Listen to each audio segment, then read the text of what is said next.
Yes, sir. But you well. Last was 8 one day, one of the participants also I interacted with him. And he said this is about one of the best courses he has attended. He has learned a lot. I think it's good to calm down the participants who are coming to know that they have learned. I have always said so, even when in the office, I appreciated the commandants that were here.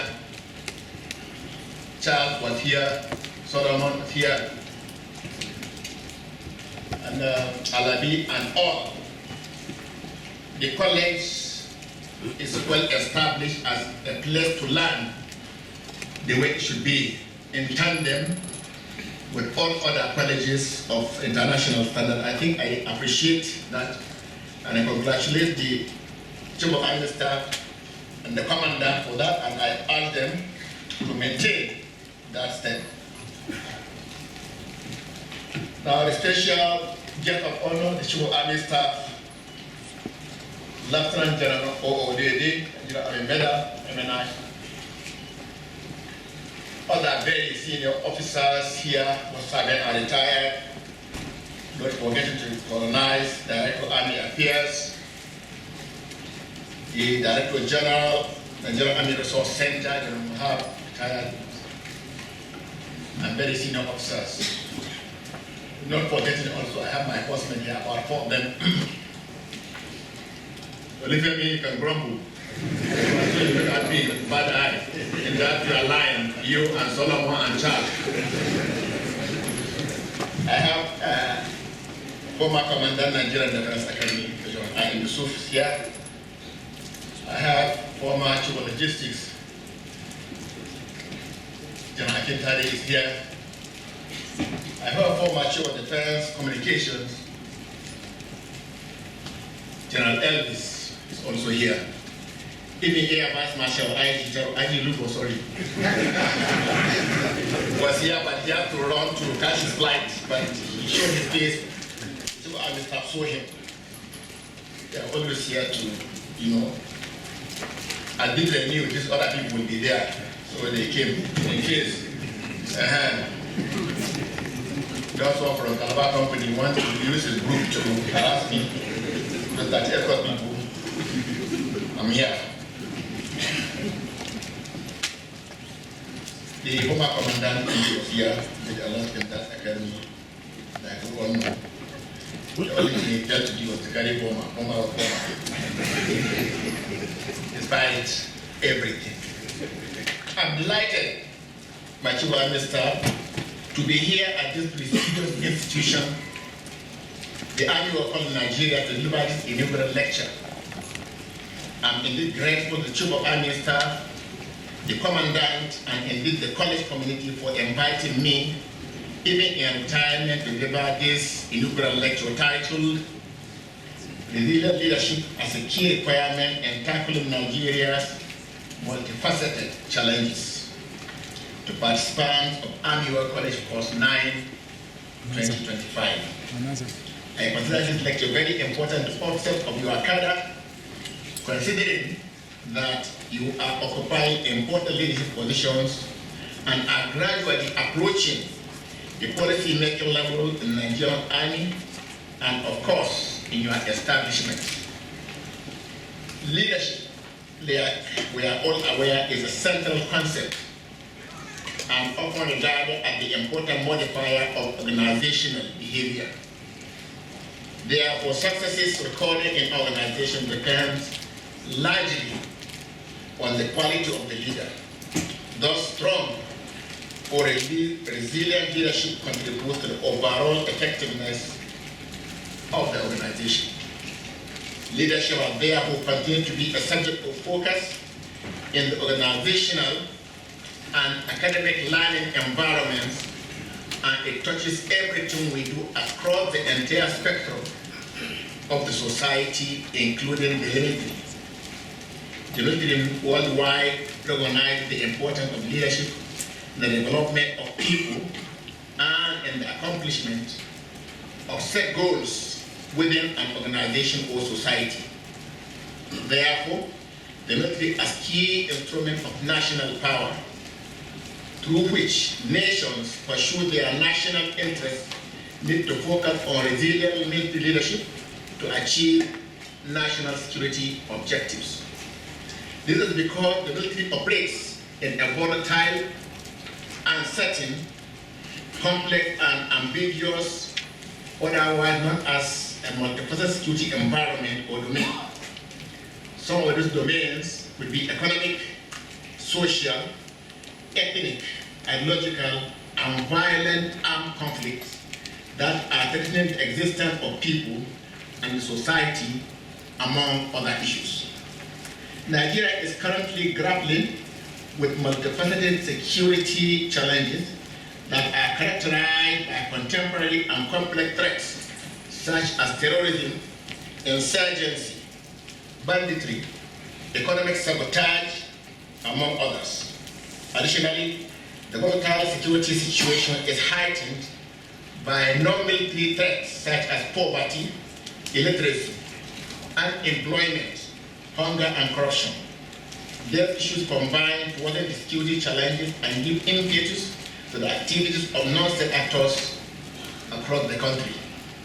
The advent of technology, especially social media, have equally eroded all frontiers and boundaries of contemporary security environment for terrorists and insurgents, thereby permitting their activities to thrive.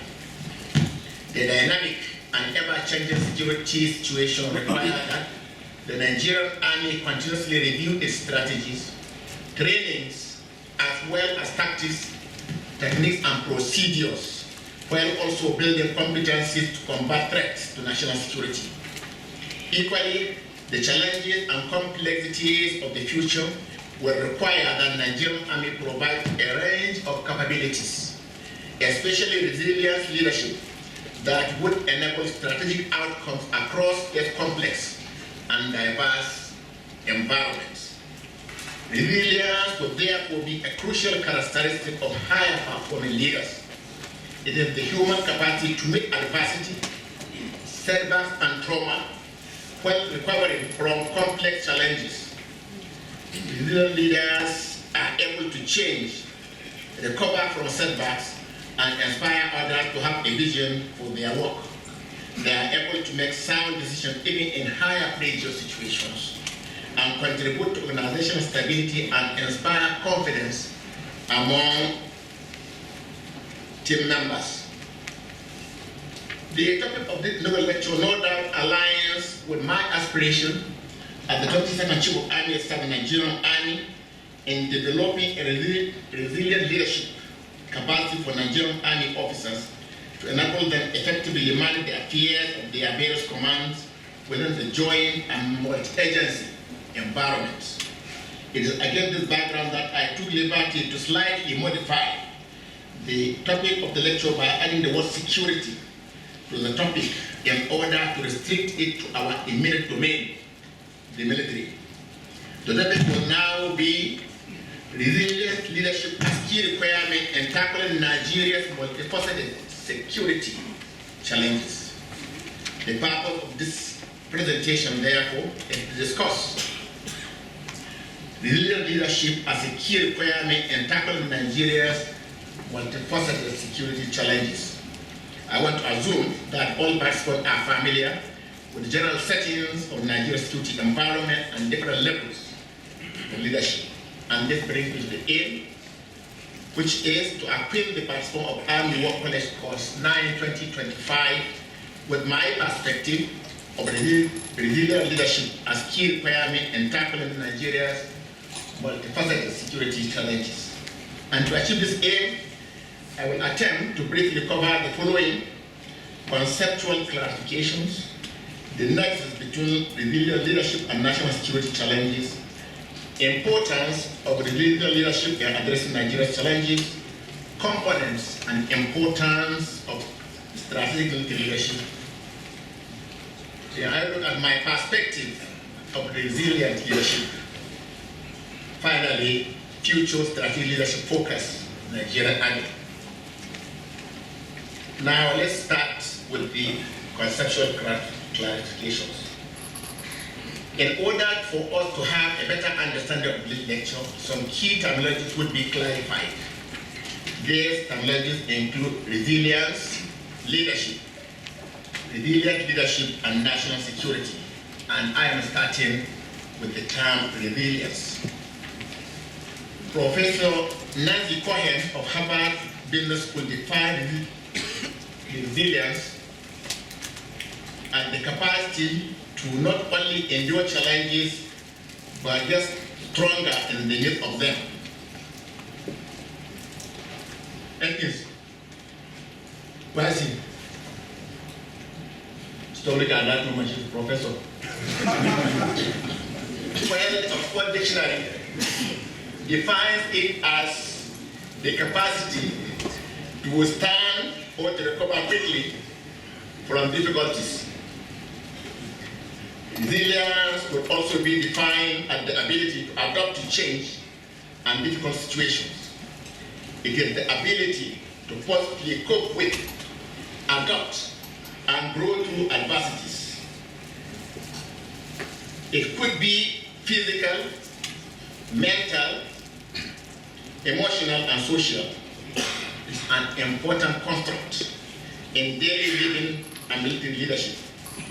Although the term resilience differs in both contexts, the constructs share close similarities, and building resilience in daily life lays the foundation for embodying it effectively in military leadership, where the stakes are even higher and the challenges more complex. By understanding the principle of resilience across both domains, individuals are able to bring personal adaptability with professional leadership in times of crisis. The concept of resilience could be generally characterized as a capacity of a system to constantly evolve and adapt to disturbance while maintaining its basic functions and structure. Given this general definition, one can intuitively set the wide variety of possible adaptations and purposes of the term in security, policy, and practice. Across the broad discipline of security studies, the understanding of resilience differs fundamentally in terms of its meaning and purpose.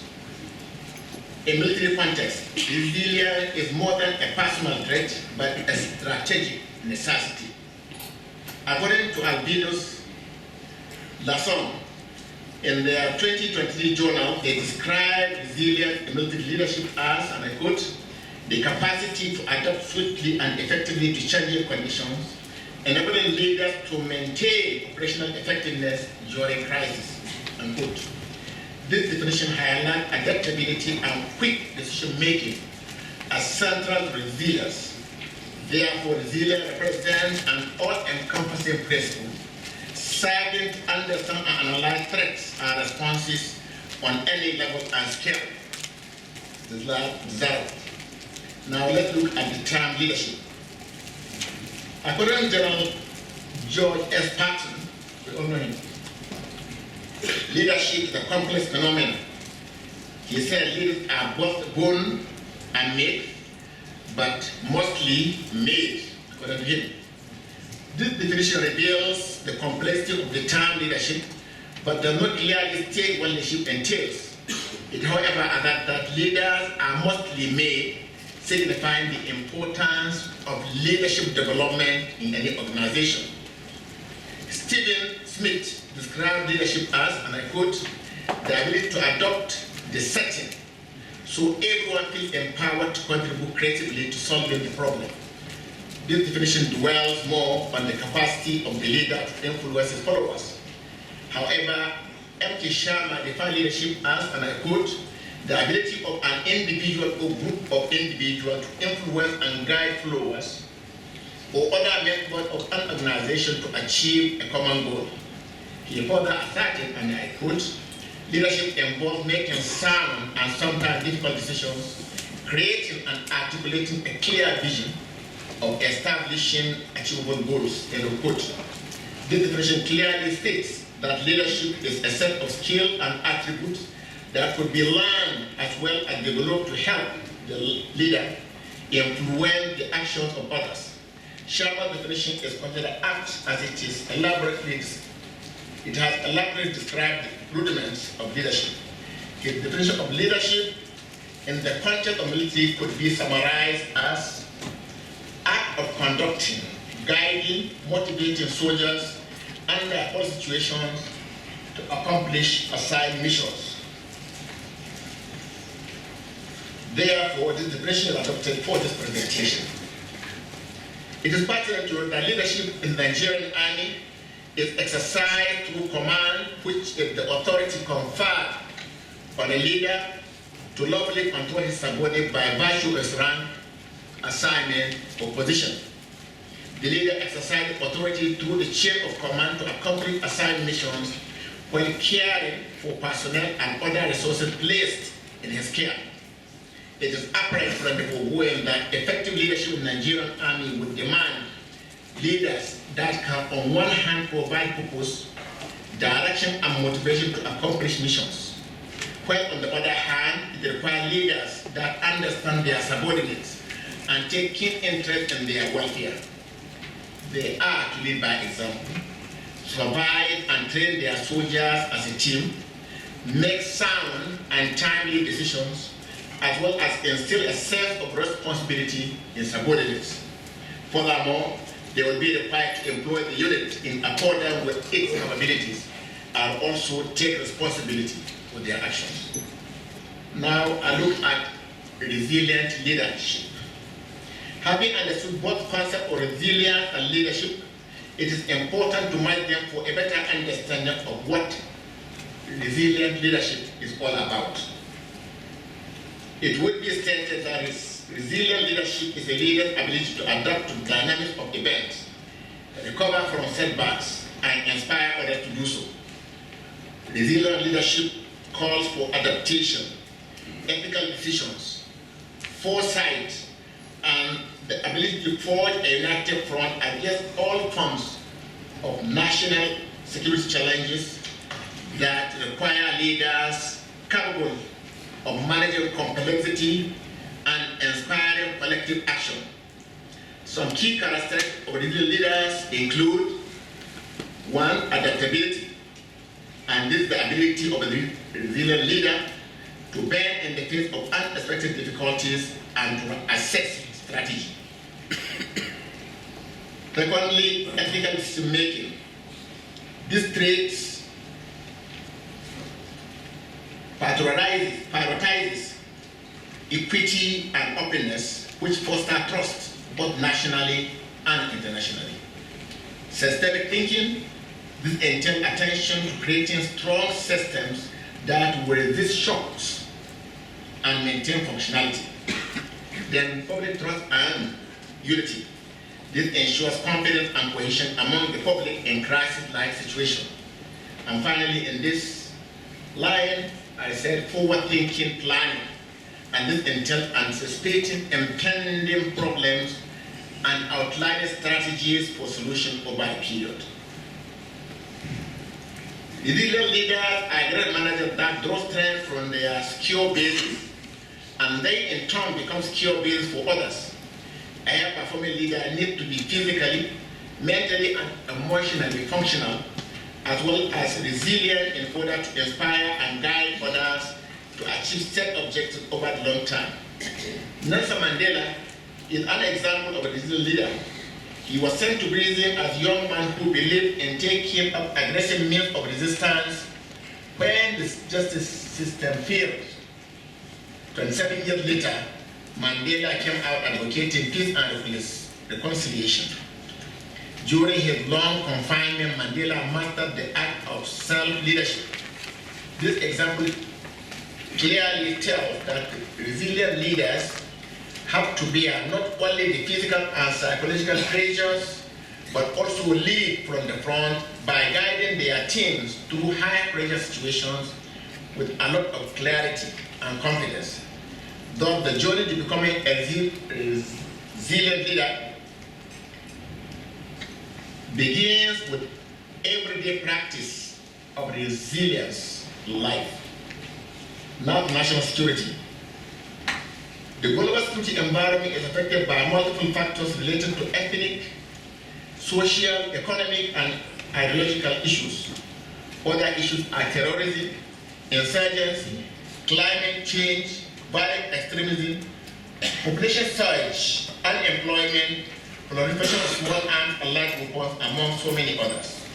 These diverse issues, which have been aided by an unprecedented access to modern technology, have also led to a shift in the perception of security and the conception of what constitutes national security. Thus, national security includes all aspects of threats that affect humans, resources, and infrastructure in a nation, as against the traditionally narrow focus definition of security of state and architecture. Traditionally, national security was thought of in terms of military defense, but it has come to include economic stability, public health, cyber security, and environmental threats. Challenges are increasingly interconnected, and leadership must be similarly unencumbered by traditional boundaries. I read the British Professor Barry Buzzer. He said, national security now encompasses the survival of state in relation to societal, environmental, and systemic vulnerabilities.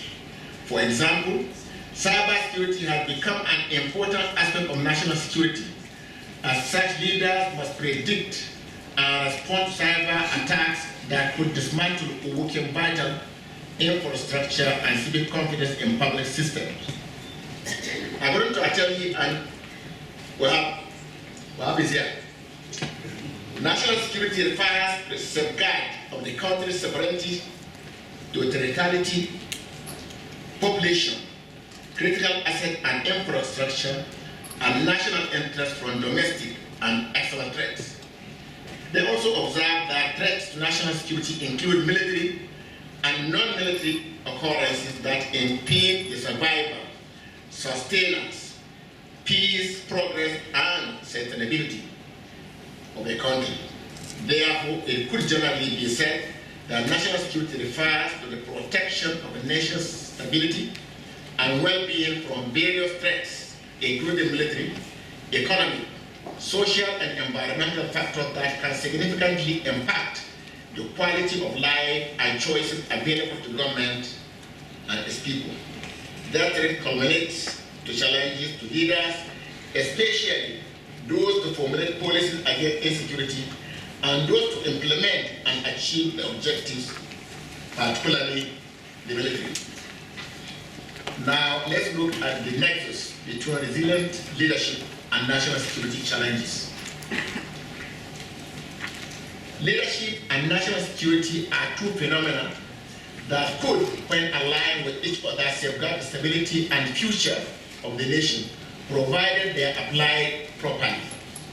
The nexus between resilient leadership and national security is crucial for a nation's stability and prosperity. Resilience represents an all-encompassing principle, serving to understand and analyze threats and responses on any level and scale desirable. In the national security arena, Jada argues that resilience challenges the traditional role of the state as a security provider. A broad range of other actors on different levels come into play, reflecting the variety of domains covered by resilience. The resilience also aims to go beyond the material dimension of security by highlighting the interconnectedness of the natural, environmental, demographic, and social domains. Like earlier mentioned, resilient leadership has the ability to adjust to changing circumstances, such as emerging threats or unexpected crises. It also has the capacity to make informed, timely decisions in high-pressure situations and must incorporate self-awareness, empathy, and social skill to effectively manage teams and build coalitions. Resilient leadership has the ability to anticipate, analyze, and respond to long-term security challenges. These key components would enable resilient leaders to navigate complex crises, minimizing damage and ensuring national stability, as well as developing strategies to mitigate or prevent anticipated potential threats. All that put together would foster a culture of resilience within national security institutions, ensuring continuity and effectiveness while building trust and collaboration with international partners to address shared security challenges. This is more especially because the complexities and uncertainties of the rapidly evolving global security landscape require resilient leaders that will adopt new challenges while leveraging on technology such as artificial intelligence and cyber capacities to navigate these emerging domains. The United States government's resilience in the face of 2001 terrorist attacks led to significant reform in national security structures and policies. Likewise, Singapore's leadership demonstrated resilience in addressing security challenges such as terrorism and cyber security threats through a comprehensive national security strategy. Therefore, resilient leadership is essential for ensuring national security in an increasingly complex and dynamic world. By developing adaptable, decisive, and emotionally intelligent leaders, nations could better navigate security challenges and build stronger, more resilient institutions rather than promising total security, which is unattainable in today's complex security environment. Resilient leadership accepts the possibility of occurrence of disruptions and crises, as it is no longer about if this would happen, but about how to withstand and deal with them when they happen. This clearly outlines that a nation will not be able to completely deter or prevent every single threat. However, it could build resilient leaders and institutions that will mitigate those threats. The classic example of Winston Churchill during the Second World War showed that resilience guarantees the survival not only of values but also of future stability. His leadership during the World War remains a hallmark of how resilient leadership could shape national security outcomes. In his actions, one could see hallmarks of adaptability, ethical decision-making, systemic thinking, and the ability to inspire unity and foresight. Resilient leadership is therefore consequential for national security. Only leaders who could show adaptability, ethical decision-making, and long-term vision will significantly add weight to their respective countries' struggles against crises and uncertainties. Now I look at the importance of resilient leadership in addressing Nigeria's security challenges. The Nigerian security environment has faced complex security challenges owing to lingering and new social, economic, political, and political issues which generated into intense armed struggles and consequently increased military interventions. Nigeria is the national home of over 300 ethnic groups with diverse ethnicities and has a population of over 211 million people. The nation is also endowed with huge natural and material resources, making an important commercial hub to not just African continent, but the world at large. The strength of the country has, however, been affected by a myriad of security challenges with varied economic, social, political, and ideological undertones. Since 1914, the problem of marginalization, underdevelopment of infrastructure, and equal development across the regions and divisions, inequality and injustice, among others, have posed serious grievances and challenges that disrupted the peace of the country even before independence in 1960. Unfortunately, since the beginning of the 21st century and the current democratic dispensation, there has been an increase in the myriad of security problems in the nation and the world at large. The activity of Boko Haram and other misguided religious movements, armed bandits, cattle rustlers, oil thieves, pirates in the maritime domain, ethnic militias, harvest farmers confrontation, secessionist movements, among others, have adversely affected the security of the nation. The Nigeria's security environment has been constantly challenged by lingering and now new challenges with often intertwined socio-economic and political issues which negatively impact on the stability of the nation.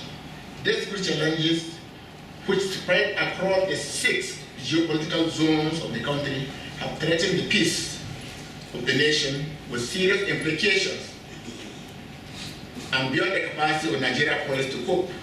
It therefore become necessary to call out the military in consonance with Section 217 of the Nigerian Constitution. The deployment of the armed forces increased military leadership roles in combating the threats posed by Nigeria's security environment. The armed forces leaders at various levels have to brace up to their responsibility to effectively restore the country to relative stability. This has become a reality at the deployment of armed forces, and particularly the Nigerian Army in the 36th state of the Federation calls for shared responsibility and resilient leadership. The complex and multifaceted security challenge environment has therefore increased the roles of a resilient leadership, which ultimately requires thorough decision-making, planning, and adopting the right strategies. They have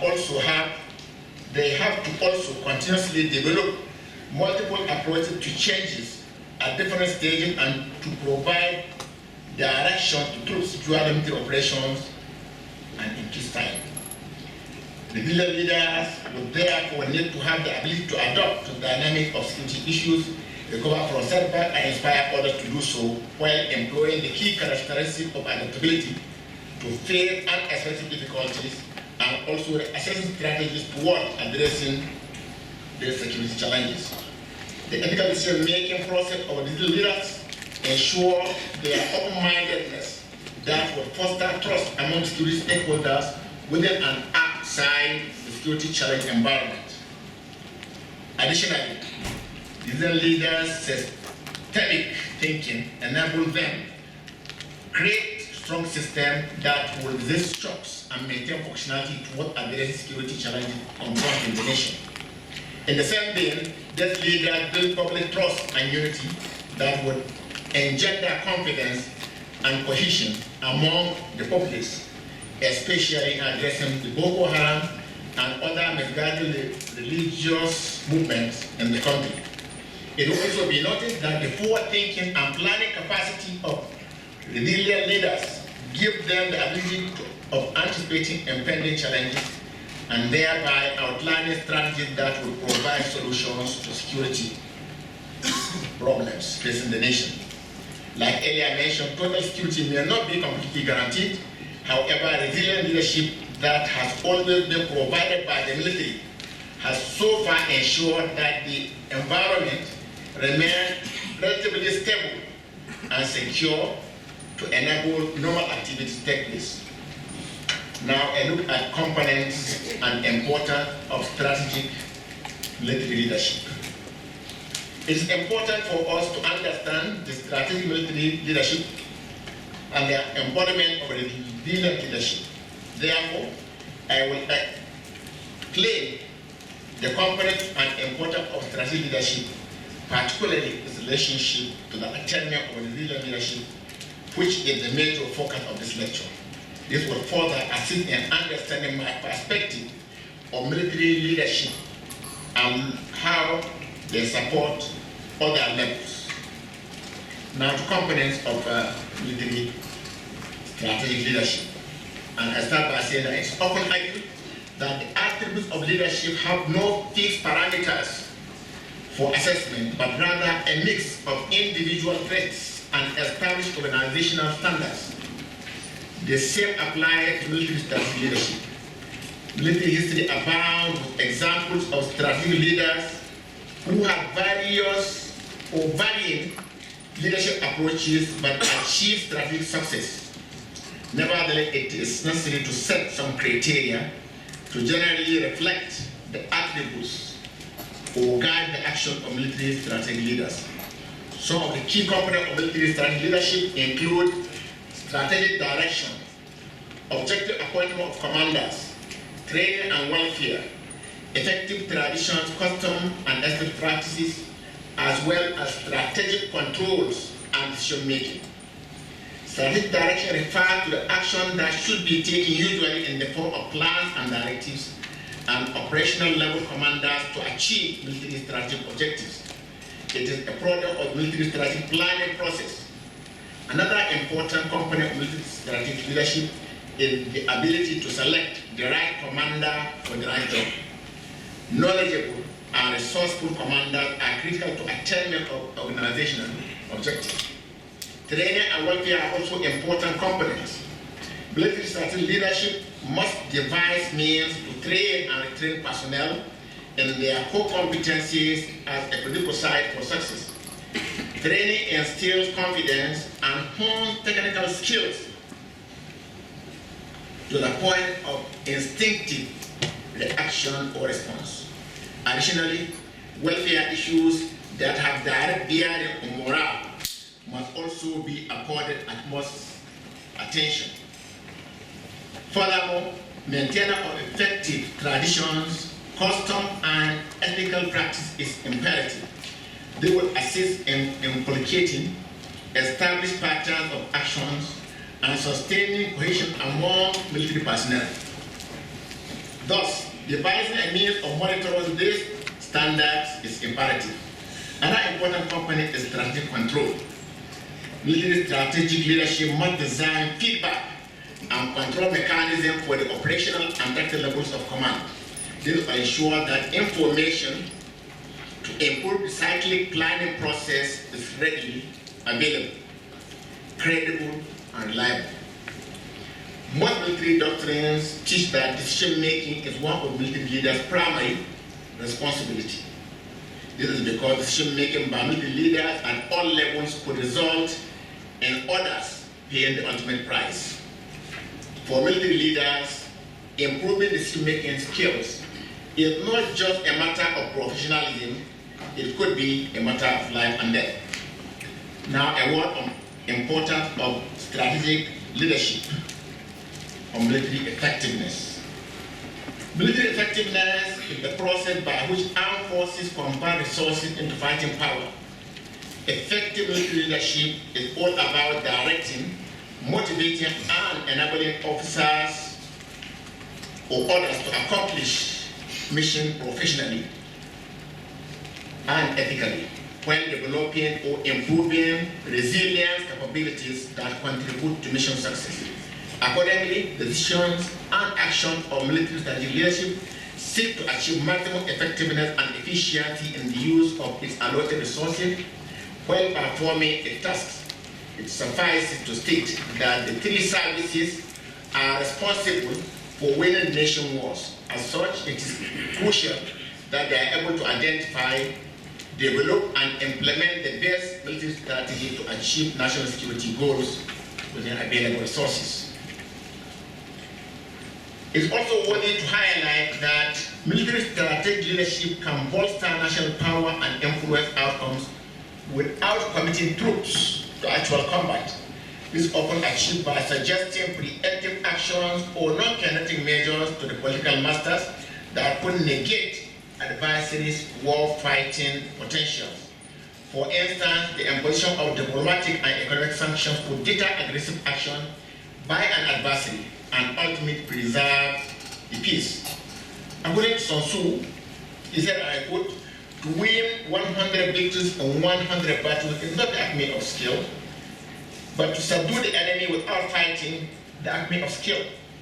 Similarly, ostentatious posturing could also be directed by military strategic leaders. I've been waiting for Former Governor India to sleep so that I can wake him, but he refused. I cannot see anything from here. But don't sleep. Now, to my perspective on resilient leadership. And I said that resilient leadership is not just responsive to situations. It requires a positive and inquiring front of mind, drawing on the continuous reviews of the integration of ends, ways, and means to achieve the overall policy. Therefore, On assuming the command at 22nd Chief Army Staff, I ambition to lead a professional Nigerian army ready to accomplish a sad mission within a joint environment in defense of Nigeria. The purpose was to achieve a favorable end state emerging from synergizing all operational, logistical, and administrative activities of Nigerian Army in pursuit of our mission and in joint environment with other services. As earlier mentioned, the armed forces and other security agencies have been confronted by many security challenges for over a decade now. The challenges are constantly evolving in a volatile, uncertain, and complex environment. These challenges therefore require concerted effort and smooth decision-making by the leaders of the armed forces to deal with the security issues. For the Nigerian Army, which is the focus of the society to perform optimally, it requires without doubt sound and resilient military strategic leadership based on good understanding of my well-articulated pillars of command. In this regard, I postulated 4 strategic pillars of my command game, which include professionalism, readiness, administration, and cooperation. I identified this aspect as key elements needed to represent the Nigerian Army to collectively to traditions, customs, and ethics of the Army, uphold regimentation, and in place an effective sanction and reward system through discipline. Discipline strengthens the mind so that it becomes impervious to the corroding influence of fear and also instill the habit of self-control. Therefore, throughout my tenure as Chief Army Staff, I leveraged on the outstanding discipline of Nigerian Army personnel to further enter professionalism more effectively, as it was key to my success. Good leadership at all levels is also very important. This therefore require leaders at all levels show good personal example to troops under command while curtailing their excesses. The exhibition of exemplary leadership at all levels of command is no doubt a prerequisite for organizational success. Now to readiness. Readiness entails the ability to properly man and effectively operate available equipment by Nigerian Army troops. Readiness can only be achieved by well-trained and administered troops who are in high state of morale to discharge assigned missions. Combat readiness of the Nigerian Army is vital to success of all operations. Our relevant achievement of the pillar of readiness was premised on improved training, optimal resourcing, innovation, firm leadership, and proactiveness. I ensured that adequate platforms and equipment were continuously procured, both locally and abroad, to engender effective performance of our roads. We made frantic effort to improve our maintenance system to ensure operational efficiency and effectiveness. Additionally, I committedly inspired and challenged all to research and development at all levels in the Nigerian Army, and indeed paid off in our operations. Now I look at administration. And I said that sound administration is essential to operational effectiveness and higher morale. It contains of all tangible and intangible efforts aimed at putting the Nigerian Army troops in the best state of mind to discharge their duties effectively. It engendered the right attitude and frame of mind that are prerequisite for mission accomplishment as well as organizational success. Therefore, during my tenure, and as it is currently in the Nigerian Army, good administration of troops is emplaced at all levels of command to improve morale, as it is as important as good tactics. To this end, I ensure and prioritize welfare of personnel, promoted merit, celebrated gallantry, honored our heroes, and supported our families. These were demonstrated in the several welfare packages for personnel that yielded positive results.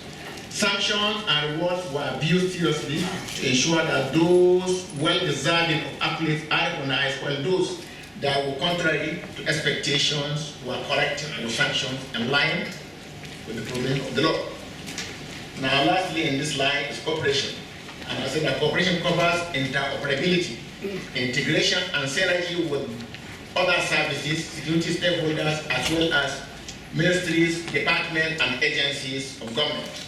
It requires adaptable techniques, tactics and procedures, flexible mindsets, and acquisition of military hard and software that will favorably operate in a joint environment for the defense of Nigeria.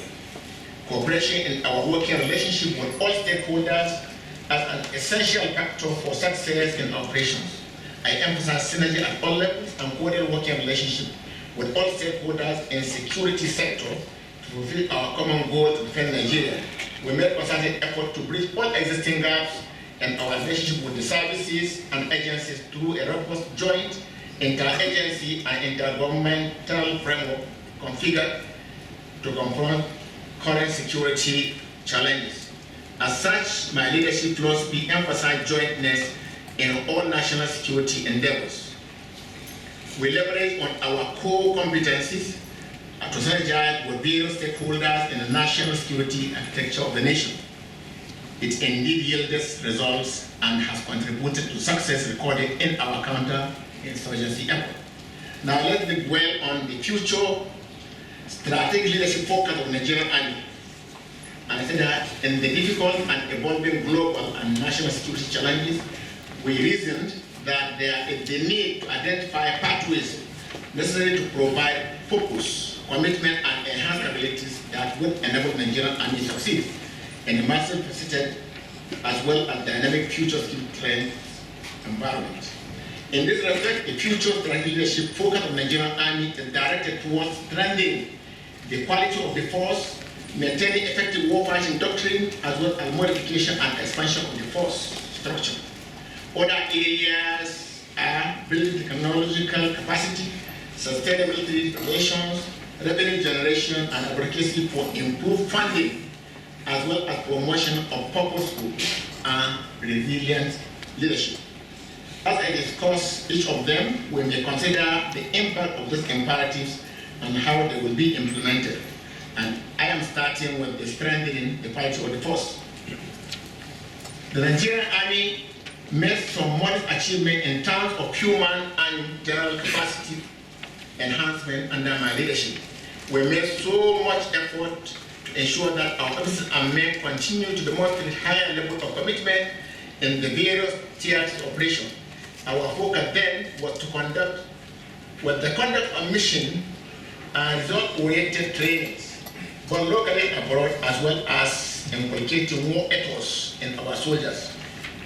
Relatively, the level of modern equipment in the contemporary battle space was exemplified across numerous theaters globally. Thus, we acquired so much, and I believe the Nigerian Army is still in the process of acquiring even more modern platforms, including manned and unmanned vehicle systems. The platform provides Nigerian Army with superior firepower, mobility, force protection, precision fire control, and other capabilities necessary to operate in contemporary battle space. It is common military saying that the best equipment is only as important or as good as the man behind it. Thus, we made several efforts to train and motivate troops to complement equipment procurement. Several officers and soldiers were sent on capacity building training in various institutions across the world. Therefore, in addition to the new courses we introduced across Nigerian Army schools, the Nigerian Army under my leadership consolidated on the gains of the previous administrations to enhance the overall quality of the force and sustain such endeavors. I'm confident and positive that the current leadership of the Nigerian Army are building on this environment, on these achievements, and have been doing more. Now, furthermore, it is important to recognize that the standard of welfare of our personnel and their family is also important to the readiness of the force. Thus, our goal was and will always be to provide our personnel and their family with a befitting quality of life in the barracks.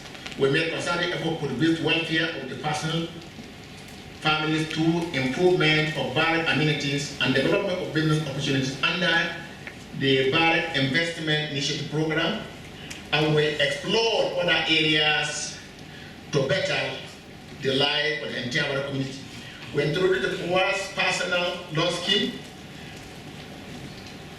where personnel can accept loan within 24 hours of submitting application, as well as initiated the affordable home ownership option for all soldiers, in short, which was commissioned recently by our Ocho Army staff, and soldiers are already there.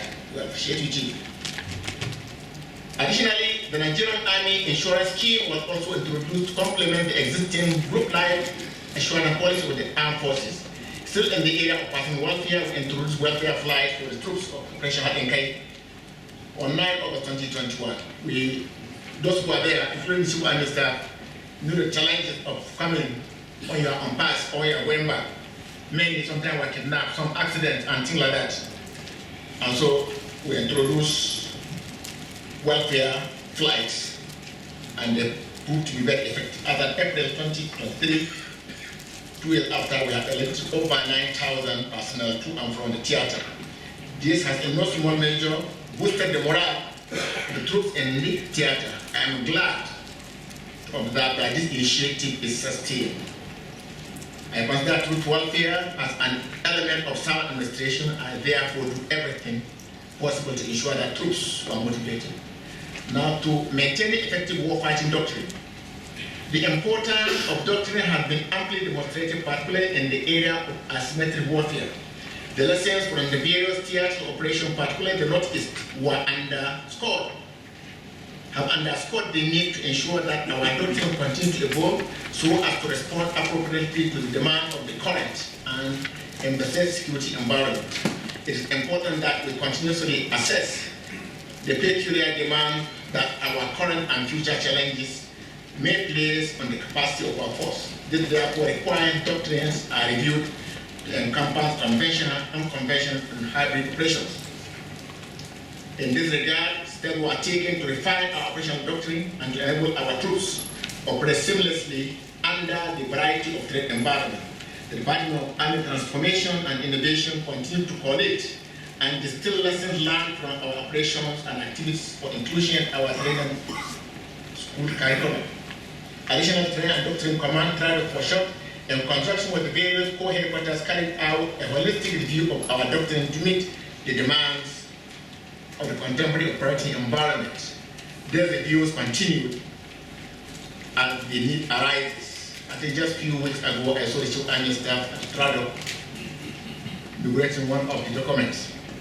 Furthermore, in terms of training and capacity development, the Nigerian Army Resource Center, which was established in 2016, has been playing a key role in shaping our doctrine apart from policy formulation. The center is contributing immensely to the conduct of courses, seminars, and workshops on a variety of security-related matters. The laudable contribution of seasoned retired officers and elder scholars from the academia are indeed providing the impetus needed to address doctrinal shortfalls which could hinder the successful conduct of the current and future operations. And we are lucky to have DG here. Thank you, sir.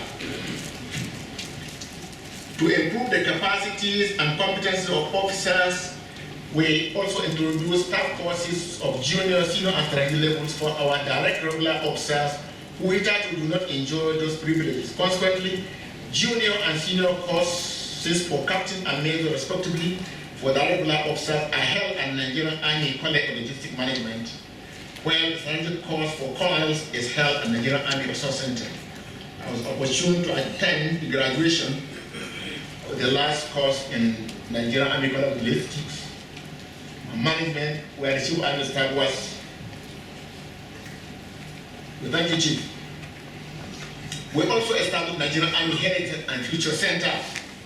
The center is designed to act as a loyal proposition to the Nigerian Army by enlarging operational and administrative activities of the Nigerian Army with a view to ensuring that standards are maintained, while also contributing to the review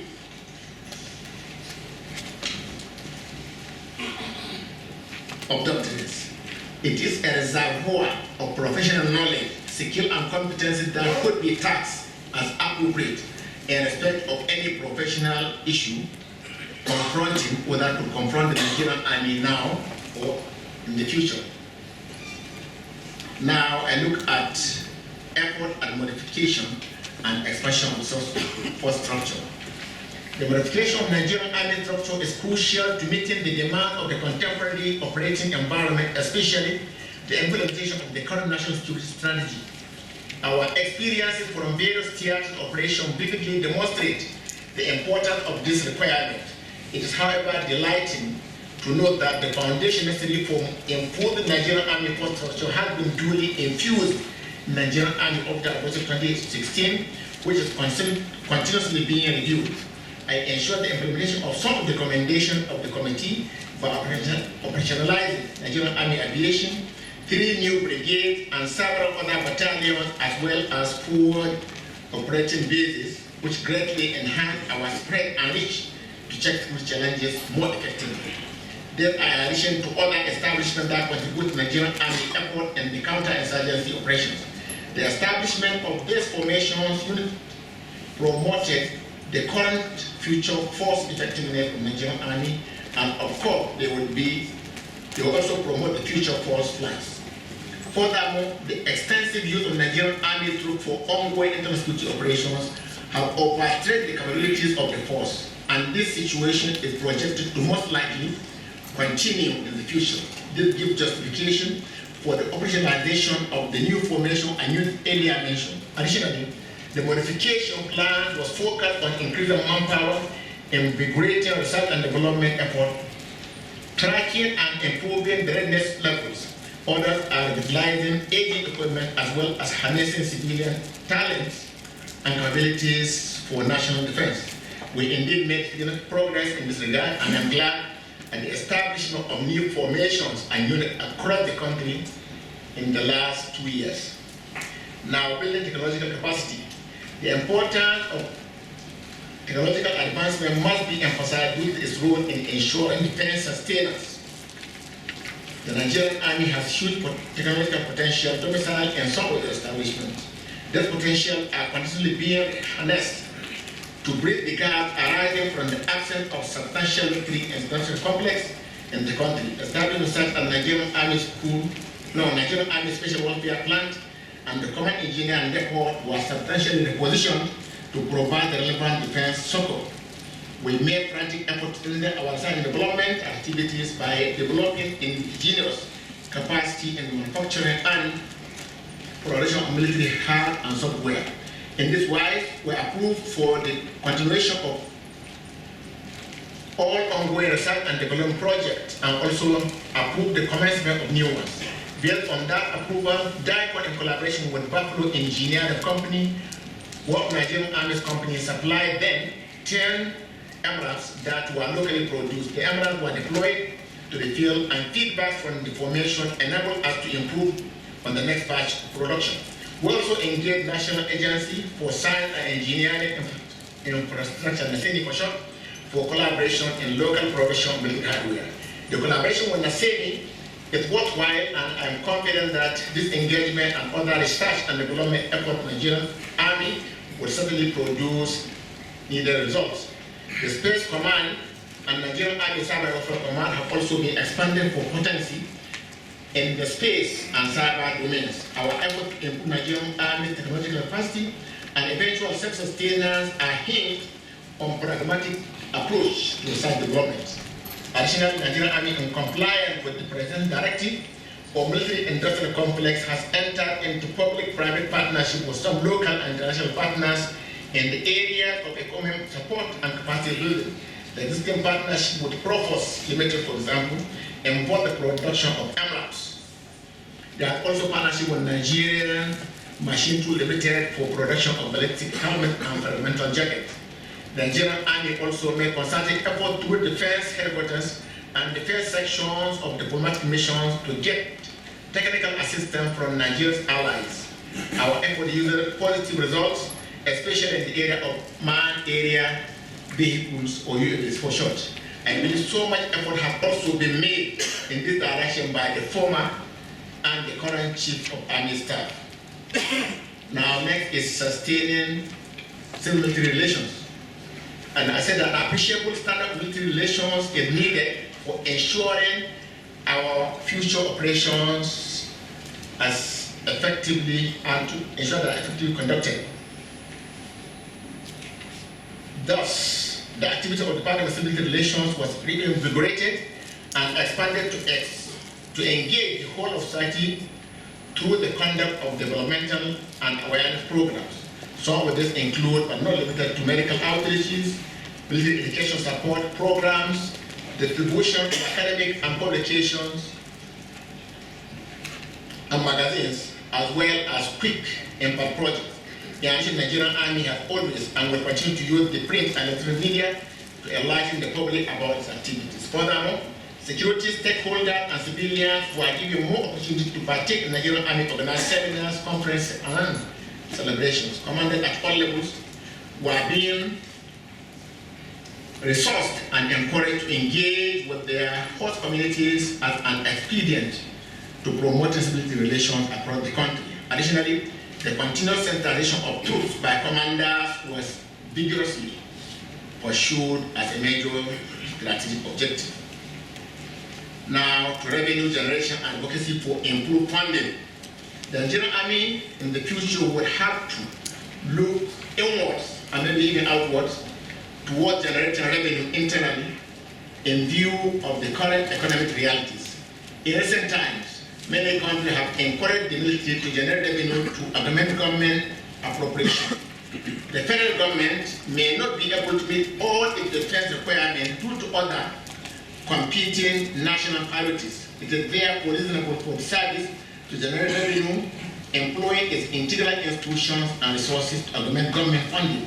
It is pertinent to highlight that the Nigerian Army has certain capabilities that can thus provide services comparable, if not better, to those performed by the private sector. The Nigerian Army has continuously explored these abundant human and material resources which abound in several areas, such as in the Nigerian Army engineers, Nigerian Army signals, Nigerian Army ordnance, Nigerian Army medical, Nigerian Army education, among others, to generate revenue. While in the office, we revived all our command guest houses for optimal output, and we expanded and improved their quality, service, and revenue generation. The Nigerian Army Welfare Holdings and other related companies were also stimulated to effectively compete with similar civil companies for generation of resources. I also approved the construction of a world-class event center, auditorium, and hotel facility to put the image of the Nigerian Army in that aspect, and also to generate some revenue to the service when completed.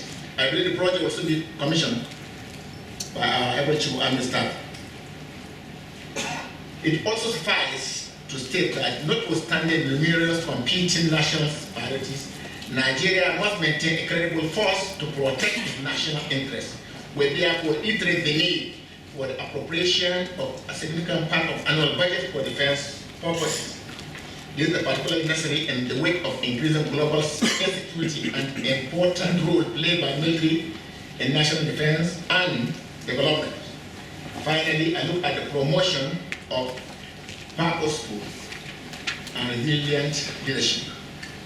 The promotion of purpose and resilient leadership is an important factor required for sustaining effective Nigerian Army operation now and in the future. Purposeful and resilient leadership demand leaders with requisite tactical and technical proficiency, as well as professional drive needed to steer the affairs of the Nigerian Army favorably. Leaders that are adaptable and abreast with development in the global security scheme. Additionally, those leaders require the ability to adapt to the dynamics of events, recover from setbacks, and inspire others to do so.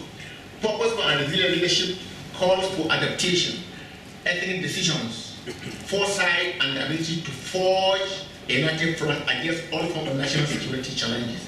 Additionally, leaders with competencies in prudent utilization and management of defense resources, as well as those who possess the intuition for making sound and timely decisions among several attributes resilient leaders would be required.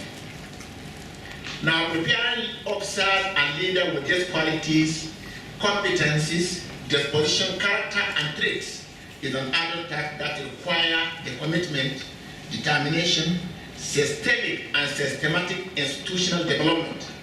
The Army as an institution has to commit itself to driving this process. It requires that all necessary measures be put in place to achieve and sustain this goal, including effective implementation strategy of process, monitoring, continual assessment and evaluation of the program for its sustenance and improvement. The organizers of this lecture request that I comment on ways of promoting resilient leadership in two perspectives. One, measures that may be undertaken by the Nigerian Army to improve resilient leadership among future operational level leaders. And two, how strategic military commanders can offer support to operational level commanders in promoting resilient leadership. And I therefore, last part of this lecture will briefly look at that. And I will start with measures that may be undertaken by the Nigerian Army to improve resilient leadership among future operational level leaders. It's a requirement in the paper sent to me. And I said that in addition to the fundamental core values of the Army, very important, especially integrity and courage, the Army needs to, one, develop comprehensive training curriculum for a junior to operational leadership cadre. The training must be measurable with key performance indicators clearly outlined. The key performance indicators should be a prerequisite for career progression and key appointment in the service.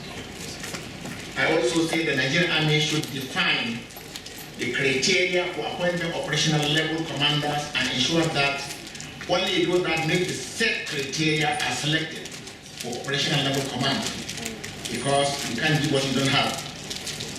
I said Nigerian Army should inculcate professional military education in training curriculum of officers across all Nigerian Army schools and tertiary institutions.